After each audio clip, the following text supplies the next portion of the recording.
since 2014. Oh, yeah. And I wanted to marry a friend, you know. And with this one, we clicked Bulungi. We would have our fights, you know, then make up, then fighting, then, you know. Until I knew this one here is the one. And yeah, I popped the question and she said, what have you been waiting for?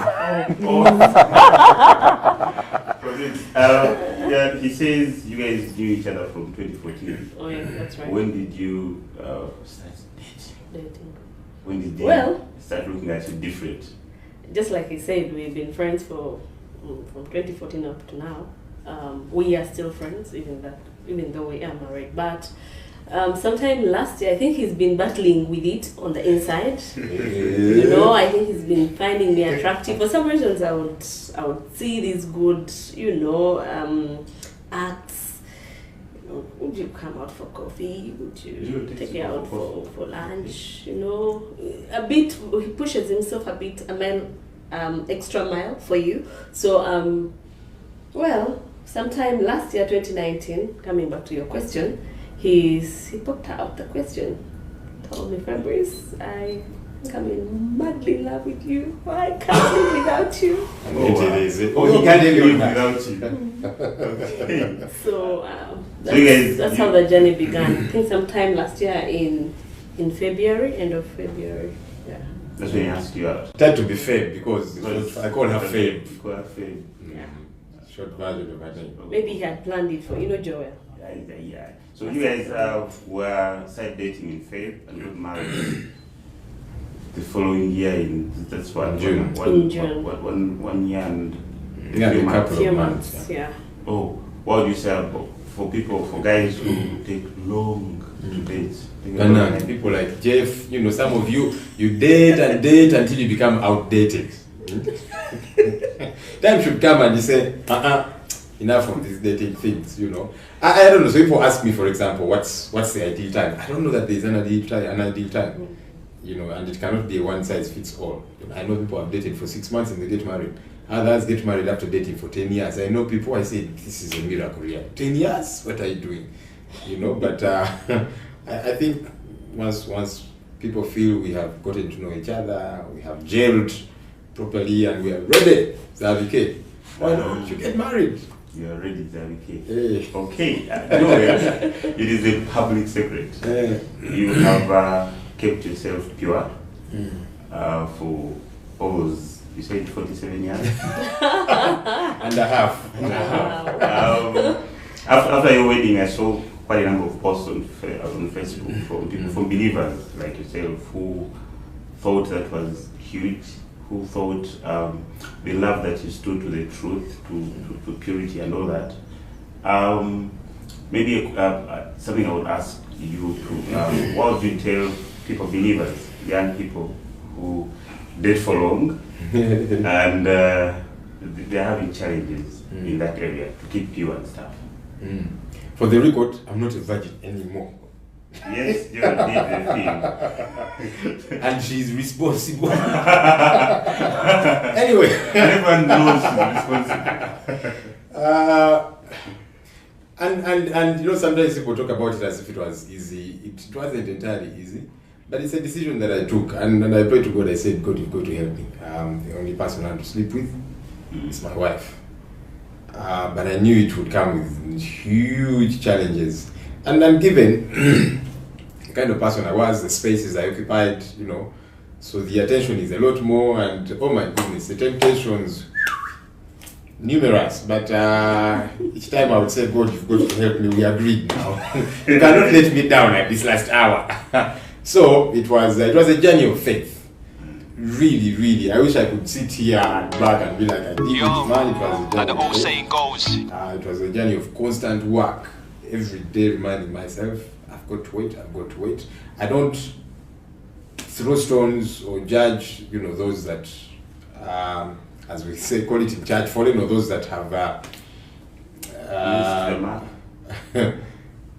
had sex before getting married. But again, I encourage those who are doing everything they can to wait. To wait. It's possible. It's doable. It's not easy. Stay away from temptation. You know, sometimes we think, and especially Christians, think that when I get saved, become a ninja of sorts. My pastor liked to say that, look, when you get a block of butter and you put it before fire, if it is really butter, it will melt. If it doesn't melt, it is not butter, it is a block of wood, you know. So me, I'm flesh, and I used to tell people, man, my things work. So because of that, I would try as much as possible to keep away from temptation. And I would sit, I would be fully like a problem. So it was tough, but thank God He enabled me to do it. You flee from 2014. Okay. Fabrice, you married a public figure. Mm-hmm. Oh, yes. It brings me to the question of numbers. Ideally, I would think John would have about 800 people in his wedding. Then the wedding happens during the COVID time. How did you guys decide on the number? Well, that was a tricky one, you know, having to bite a bullet, just like you already said. Having to zero down to a few numbers. He has, oh my God, friends, family. He has a big family, I have a big family. Of course, he has a bigger family.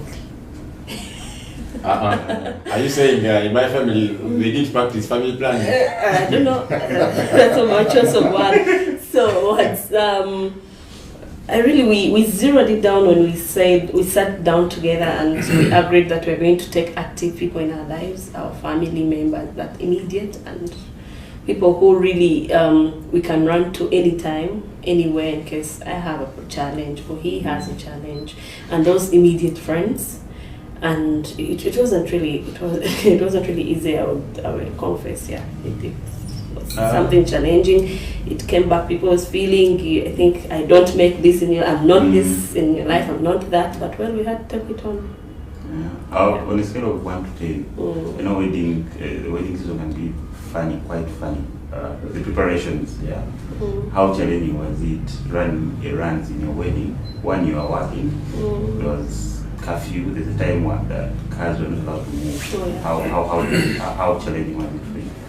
Well, I would say on a scale of 0 to 10, I would say it was 7, because now, as you have mentioned, that we were under lockdown and we didn't have cars. I mean, different activities of the society kind of came to a standstill. So it was really challenging, from the shops, bridal wares, to the cake people, to all service providers. But well, before we got into the lockdown, I'd sat with this my handsome husband.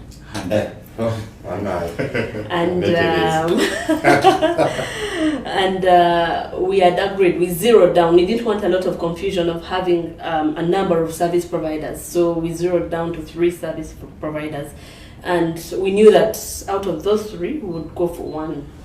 So given the circumstances, when we were called back to the lockdown in March, it became tight. Then I had to engage them on phone. They couldn't move. We got to use technology, you know, do video call with them. They would set up for you. You see what you want, and then I in my heart I decided, when I prayed about it, and I said, you know what, we'll use our friends, because we have good friends who offer good services, just like you, Jeffrey.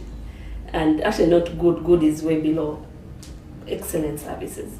So I said, now I should scrap out these 2 other service providers, and I remained with one. So that's how we came to shoot in this era, a bride has 2 weddings going on. There's one on Pinterest, there's one you guys pin boards. There's this one you've been always dreaming about since you were a child. And then there's the reality. Yeah. And now for your case, it happened during the lockdown. You know, how would you rate the wedding that you had? Did you think you had a dream wedding, one you thought you? Actually, I did. I did. I'm not. How would I term it? I'm not too much of this fancy life and all that. So I needed something really simple but good. And truthfully speaking, I really had a good wedding. So on a scale of 0 to 10, It went all the way above 10, 20 to 100. I Yeah. know. Did the lockdown and COVID and all the drama that it came with affect your budgets positively or negatively? I would say it's a bit both because in a way some things were some prices were slashed way down and others really went high because of the scarcity of people in the market. And for example, the bridal wares, they really just went up there because it's either me or you don't have a choice. You know, your options are a bit limited in a way. And yes, for also the venues and you know, the food, you know. Limited choices. But also realistically, COVID was a very tough time, especially the real lockdown situation. Yeah, we are still, you know, in the lockdown, so it's a number of things are not open yet fully. But that time it was proper lockdown, and finances were tight. You know, there was very little economic activity going on everywhere. You know, and for a wedding like ours, usually people will have meetings, people get to contribute and so on. You know, that was the time when you couldn't hold meetings. You can't begin to, I mean, people are going through stuff. I used to get very many calls from family, friends and so on, people asking for help. So now you can't be the one asking them now, contribute to me. They are the ones calling, asking, you know, and you don't have much either. So it was a very tough time, but God was really faithful. Really faithful. Absolutely. He outdid himself. He outdid you. He sure I'm did. telling you. Like he did when getting a woman. After Thank you. Well, that's also part of being faithful. Fabrice, we know how hard it is for ladies to choose the wedding dress. Briefly take us through your process. But it was a real process, eh? So this, you know, like the way you walk into as a guy, walk into some boutique and that's the suit I want, measurements and so. These ones, I wish it was easy as this. the first day they spent the whole day, I thought, she's got a gown. After 10 hours out there, came back, I don't have a gown. Said, what is this? Went back the following day. Very true at all times. I like how he's looking at you. I've never seen you that focused. He's in love. I can't say I'm walking every day. Walk okay, they were Oh, I said out of the very many. I'm kidding. Yeah. Okay, for me, it's this woman loves God, and for me that was important, very important. Because so she loves God. She's a beautiful lady. She's my friend. That's another very important element, because I wanted a friend, somebody that I'll connect with. You know, even when we have our fights, the long and short is that we are friends. So I beat them, I'm like, he my friend. They will come back and I'm pissed off, but you know, that gets back. She's my friend, you know. But she's also intelligent. I see how they are doing her things of accounts here and what here. And I get confused, but I'm like, yeah, good for you. And then she also shares a lot of advice with the work that I do, you know, political world I'm in. I can be there struggling with something, and then she will think and pause and be quiet, and then she's like, but, and I'm like, wow, it's like a Rema word, you know. So she's such a helper, very deep alone. Yeah. Joel, we thank you so much for allowing to sit with us. We are going to be finishing and ending this. If you have any parting shots, would love to hear them, and then we'll say bye to our people.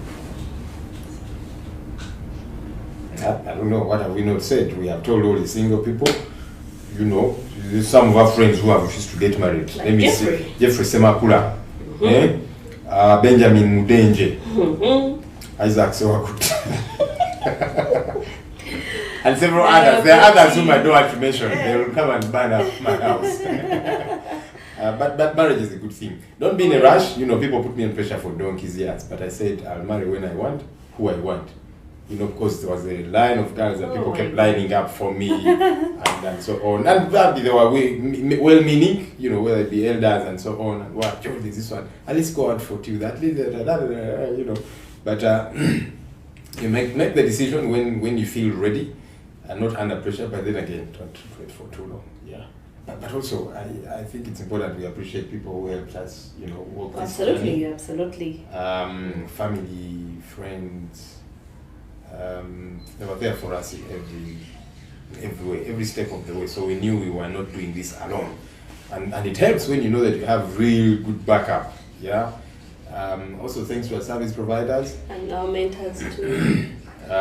Okay, for service providers, yes, our mentors. We had these mentor couples that cancelled us. They really reached out to us and they wanted to speak to us about marriage.